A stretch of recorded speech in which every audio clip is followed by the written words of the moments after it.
Let's bring Anthony Esposito in on it. Anthony's founder and CEO of Ascalon 6 Capital.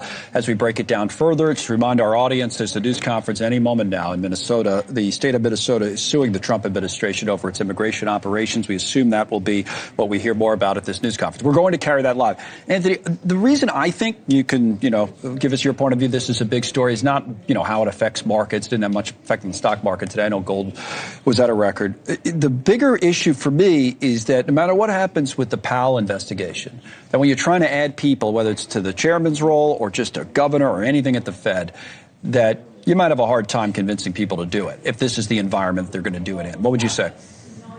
Look, I don't think that President Trump has ever questioned the independence of the Fed. He's questioned the actions of Jerome Powell, and I think he should. Jerome Powell, monetary policy in this country. He's in charge of full employment and price stability. He has missteps dating back to the beginning of his tenure. He misstepped with rising rates into a strong economy with low inflation in Trump's first term.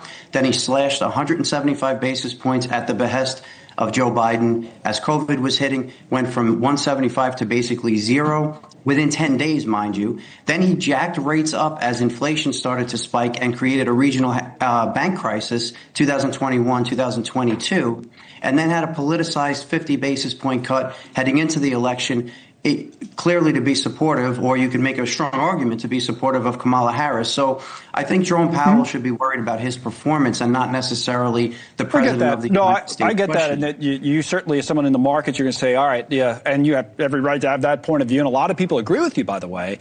My point is that if someone else disagrees, if someone else comes in the other side and they're saying, well, if I'm going to go against the president of the administration in the way I vote or how I articulate my position, he's going to come after me with a criminal investigation. I said, well, I don't need the money. I don't think so. That's my point. You don't think that's a risk? Well, I would say two things. If you're going to criticize anyone or say anyone should back away from public office to not be scapegoated. Sorry, Anthony, I got to hop on you. That news conference I mentioned is